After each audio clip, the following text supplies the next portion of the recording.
Prince Harry and Meghan Markle have made their final break with the royal family, but the palace made an astonishing request of the couple concerning their first few months of their new life, according to an expert. Meghan and Harry announced their exit from royal life earlier this year, and have been in fraught negotiations with the palace since then over their exit deal and new life as private citizens. The pair are now in Los Angeles with their son Archie, where they look set to build their new life after spending some time in Canada. Podcast Pod Save the Queen is hosted by Ann Gripper and features the Daily Mirror's royal editor Russell Myers. In the latest episode, the podcast hosts discussed the Sussexes' final bow on the royal stage, which came on March 31st, and how the couple have been seen in the public eye since. Mr. Myers said, "Certainly people I've spoken have said that there were huge plans to launch them and their new foundation alongside the social media profiles within weeks of leaving. Obviously that has been put on the back burner for now, due to the global situation with COVID-19.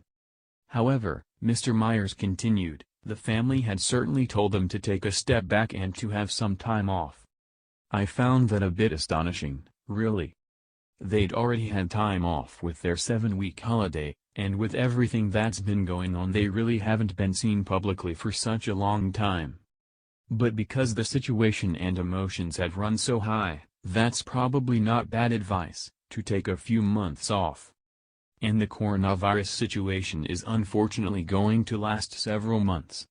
I just don't know how they can put themselves to good use, publicly, at the moment." The Duke and Duchess also shut down their Sussex Royal Instagram profile, rather than rebranding the page for their new venture. Mr. Myers gave his opinion that the move could signal a time of reflection and reassessment for the pair.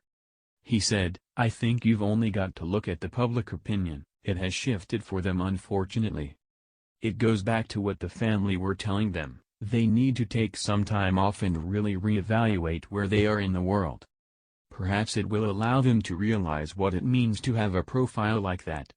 However, the Sussexes came under criticism this week after making an announcement about their new brand Archie in the midst of the worldwide coronavirus crisis.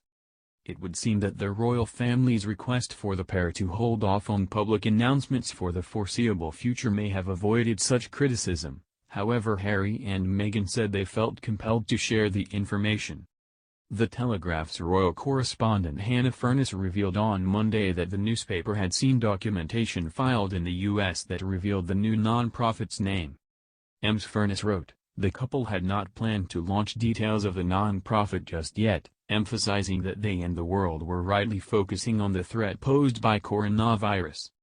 But after paperwork including the name was filed in the public domain in the U.S., and seen by this newspaper, they confirmed they will be launching under the name Archie. The Duke and Duchess told The Telegraph, "Like you, our focus is on supporting efforts to tackle the global COVID-19 pandemic, but faced with this information coming to light, we felt compelled to share the story of how this came to be."